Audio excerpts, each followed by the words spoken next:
Anna. Nice to meet you. Hello, Kate. Nice to meet you too.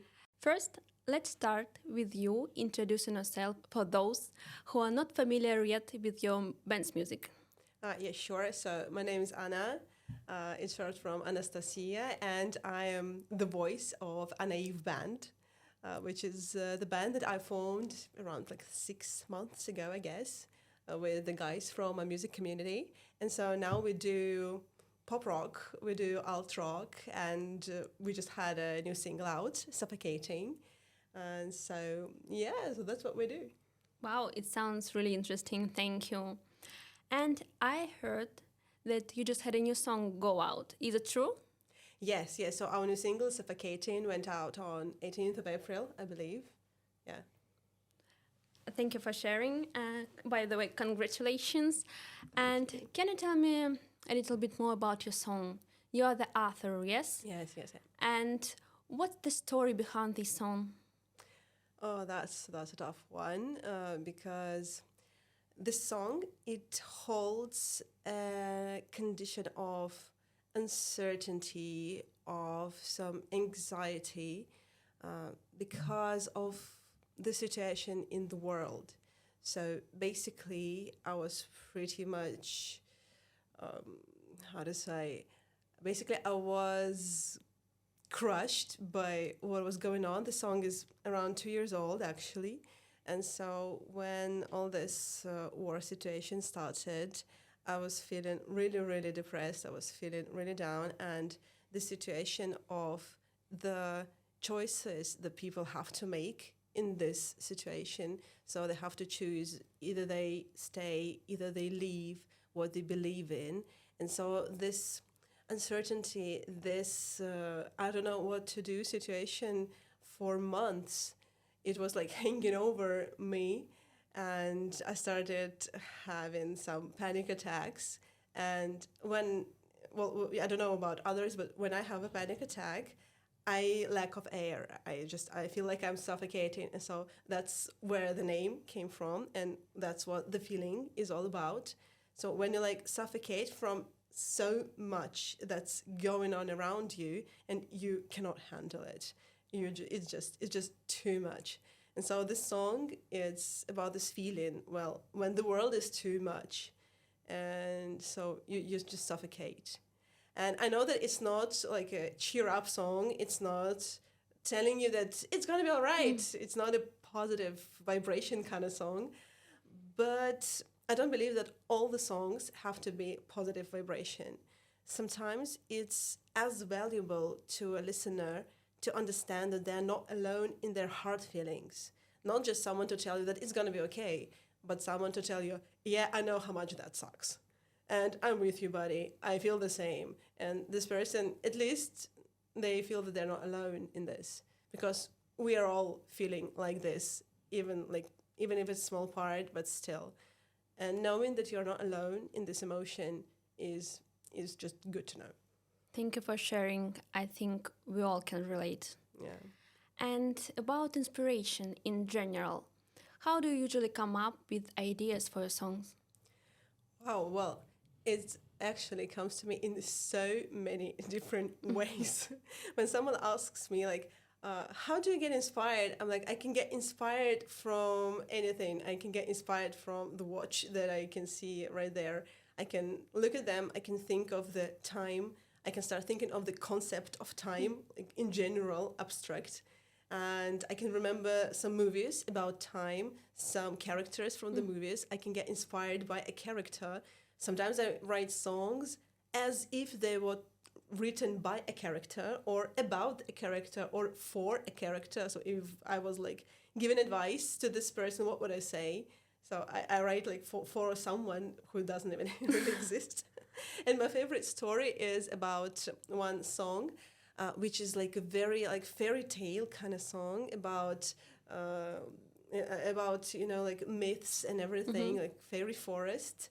And the inspiration that I got it when we were flying by Ryanair. Well, it's not an ad, but it was just the air company. And their logo is a lyre, so the musical instrument. And we were discussing with my husband, like, it's a weird kind of logo for this company. Like, For our why? company. Why? It just doesn't connect to anyhow, neither with the air or with the country of origin of the air company. But I was looking at it and I was like, okay, so what if someone was playing it? And there they go, like the whole new world in my head with Nayas, with, I don't know, mermaids and everything, who is playing some flutes and musical instruments. And so that's the whole song was born just from a logo of an air company. You have a really good imagination. I guess I do.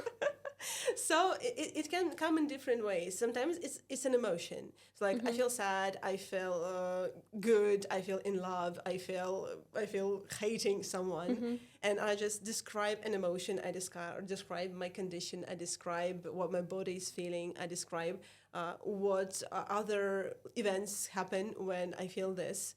So it can actually be like some situation. So like I can imagine myself, or I can actually go to a coffee shop and I just describe what I see. I'm like, I came for a coffee and there he sits on the table. He's so handsome, but I feel so bad today. And so I can just start making things up in my head like a story. Because any song it's anyway, it's kind of a story. It's either a story of a character, of some events that happen, one after another, or it's a story of your emotion, of your condition, of how you're feeling right now. So yes, the inspiration is Everywhere. It's everywhere. Basically, yes, there are so many songwriting techniques, but actually I never had to even use any of them. I know that there are some cards that you can take out. You like look at the card with some picture on it, and you start thinking over the picture. Or you get like maybe a line from a book, and also you start to think over this line or the situation again. So you describe how you feel in the situation, what's going on around you, the lights, the tastes, and everything. I know how this works. Never had to use it though, because I just pick it up from somewhere.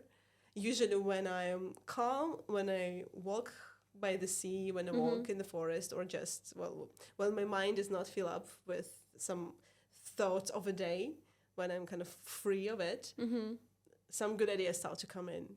And when you give yourself this free space in your head, free space for some magic to happen, I believe that the right words and the right melodies, they will start coming if you tune yourself into this frequency, into this creative frequency. It's very nice. But what's the process of making a song? Let's say you have an idea, and what else? Okay, so yeah, songwriting. So basically, I guess there is 3 ways to start a song. So either you come up with words first, or you come up with melody, or with the chords. So it's 3 like basics of the song that you can start with. There's also a rhythm, but rhythm is like, to me, it's more helping than basing a song. So all the meaning and all the imaginative stuff is usually in the lyrics, melody, and partly in the chords.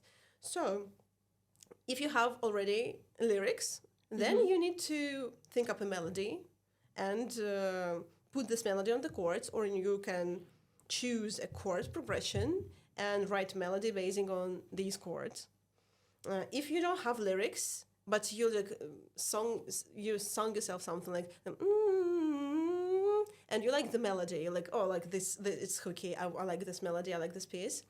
So what you do, basically, you do it the other way around. You try to either find lyrics or make up lyrics for the rhythm that you created in your melody, and then you also need to find the right chords to support it. You can try, I guess, not to put the chords, but usually it's the full thing with the chords. How do you usually find the right connection between words and melody? Like perfect connection. Well, that's what I was studying for like many years in music. I guess that comes with experience. That comes with the amount of good music that you actually listen to. So when you listen to songs, you remember. Even if you don't have musical education, even if you don't know exactly the notes, if you don't know exactly the chords, you remember some logic of it. You remember some sound of it. And so when you get to the instrument, of course, it's nice to know how to play. And most musicians, most songwriters, they know how to play at least one instrument. Usually it's either piano or a guitar because, well, it's just easier and everybody starts with them. But it can be anything. And so when you get to the instrument, in your head, you actually have like millions examples of other songs that you know how they sound. You actually know the good progressions, and you just try it out, actually. You try this chord, this melody, and then you think maybe, I like the progression, but the melody doesn't really fit. Can I change the melody a bit? Sometimes, and usually changing a few notes doesn't really break anything. Or say, okay, the melody is good, but the chords, we still need to think. Sometimes I go to the piano, I see it, and I actually make up the progressions. Not always, but there are some songs that I really spend a lot of time just making up a progression. It's like some complex progressions with complex relationship between the notes, but it sounds good. It sounds good. Usually the songs don't have more than 6, 8 chords in them, actually, 6 to 8 harmonies. The more pop a song is, the less harmonies it has. So there are millions of cool songs which have like 3, 4 harmonies in it, and everybody listens to them, everybody loves them. So it's not always about complexity. You don't have to make it complex to make it sound good, or to make it hooky, or to make it successful. Do you use AI to help you make songs? Have tried to use it once for lyrics because to me I'm more of a musician than a lyricist, and so I make music quite easily, but the lyrics sometimes I have to spend more time on them, and so I just thought I can give it a try. Maybe it can come up with something.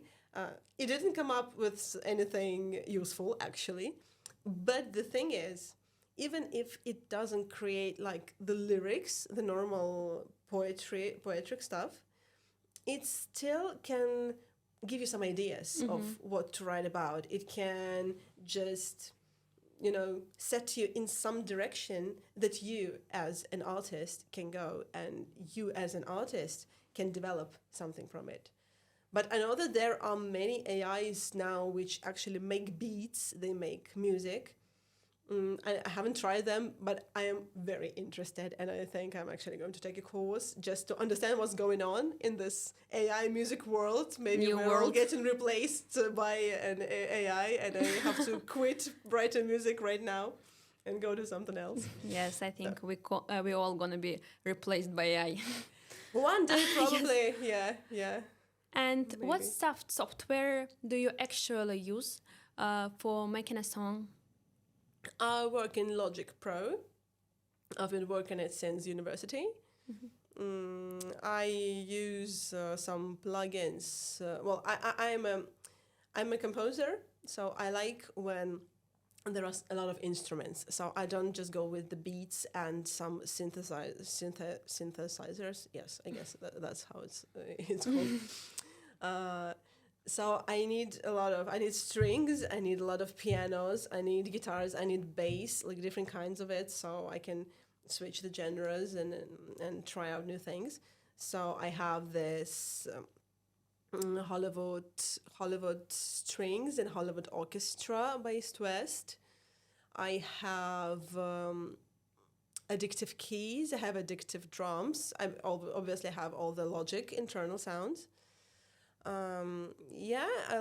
I don't use many mixing plugins because I'm not a mixing engineer. I'm not really good at mixing. I can put some echo, I can put some reverb, but mostly for the arrangement purposes, not for the mixing purposes.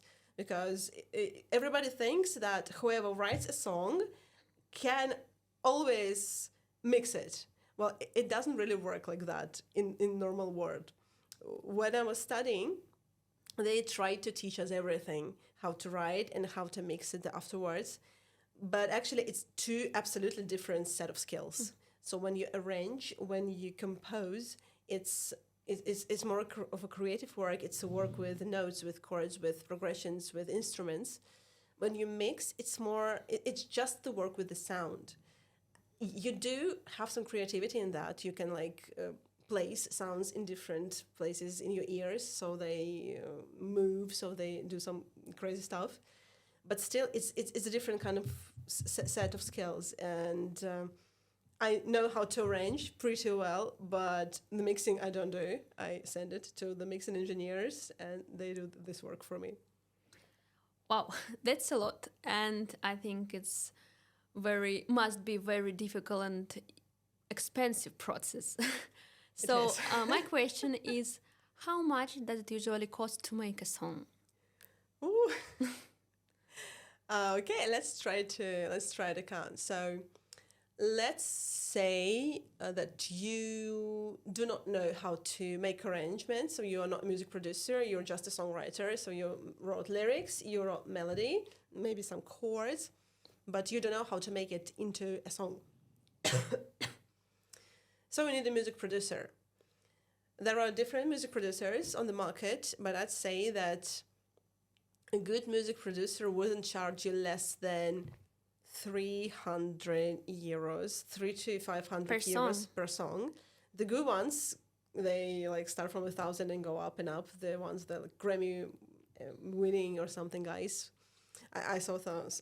I saw some proposals like 1,500 to 2,000. Well, that's Sounds very crazy for me. yeah, but actually it's what it costs, because it's work, and when you go into arrangement, you usually you don't just sit there and finish it in one session. I have to come back for songs several times because your ear gets tired after a few hours, and you just need to give it a rest. Then come back, maybe sleep with it, and come up with some new ideas. So the good producers, they actually spend a lot of time producing. And of course, if they have some prizes or something, they will charge you more.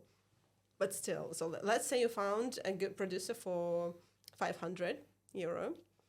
But again, producer doesn't mix. So now you need to find a mixing engineer who will also charge you from 250 to up to a lot. Infinity. Yes, up to infinity. So let's say, we found someone for 300, so it gives us 800 already.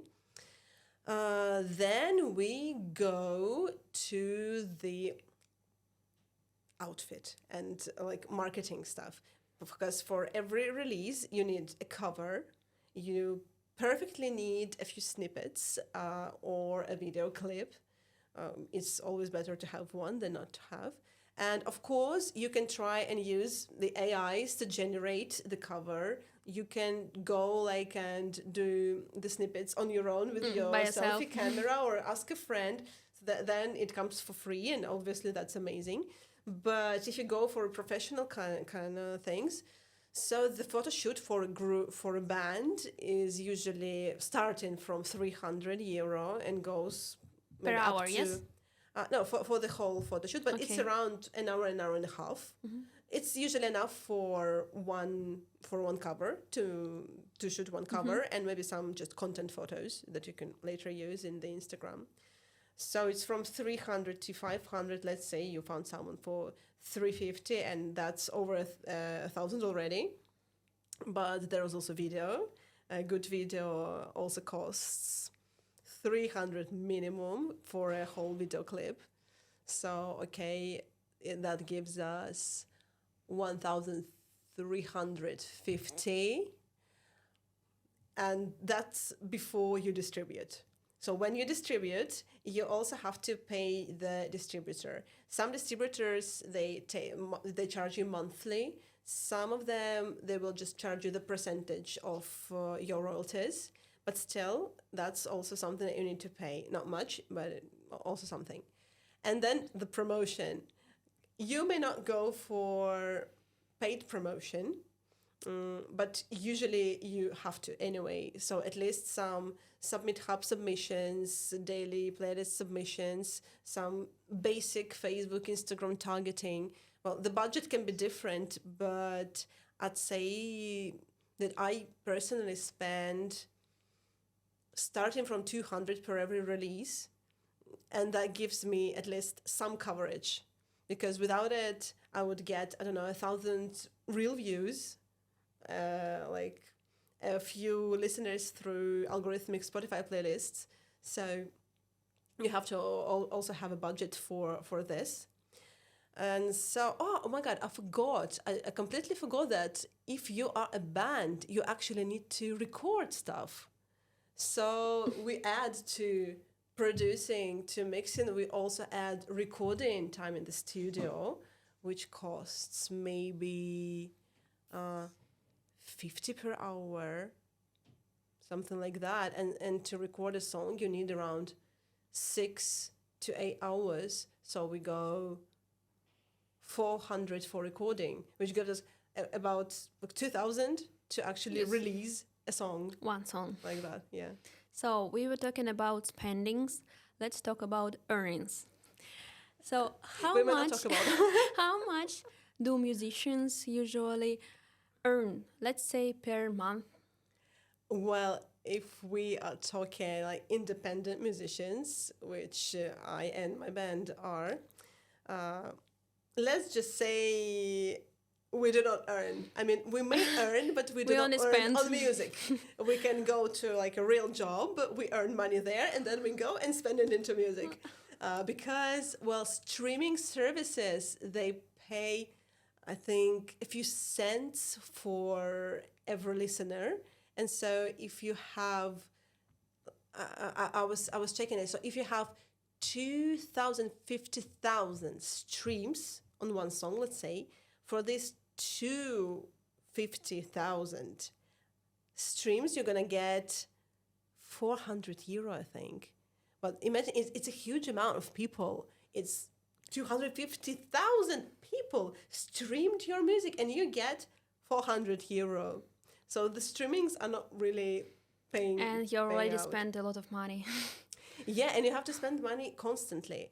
And also the concerts. When you're just starting out, let's say you want to make a concert. Okay, you need to find the venue. The cheapest venue for up to 200 people will cost you 600, 700, maybe €1,000 per evening if you want to rent it for yourself, with the equipment, with the sound engineer. So let's say it's €1,000. And you want to sell tickets, €10 each. So just to pay for the rent, you need 100 people to come.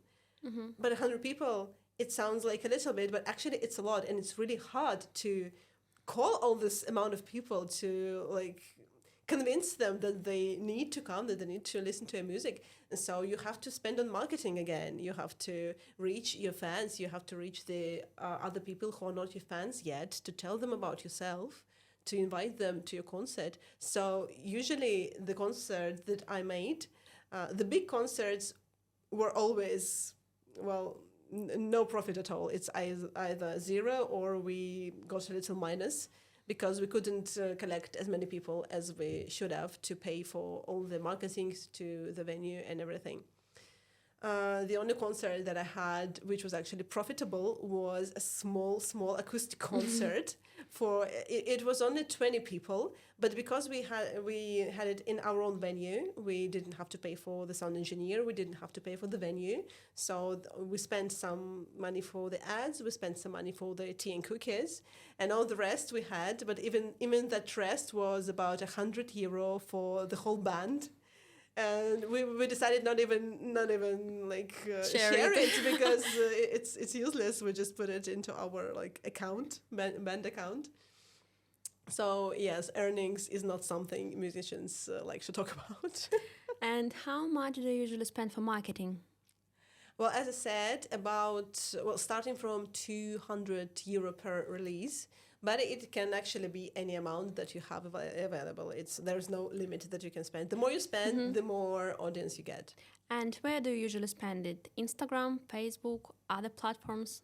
Well, first of all, I go to the playlist platforms to submit my song for the big Spotify playlists. So about €100 goes there. And then another 100 probably Facebook and Instagram ads, yes. So you need to pay to Spotify to get into the list? No, it doesn't work like that. You cannot, unfortunately, pay Spotify to get into the editorial playlist. Let's say Yes. when you open Spotify, you have this like top Music Friday. That's Top 100. Yes, it's an editorial playlist. Yes. It's like the people who work for Spotify, they sit there and they choose the songs for these playlists. You can get there potentially if you pitch your song. I pitch all the songs. None of them ever got to editorial playlist yet, but I keep trying.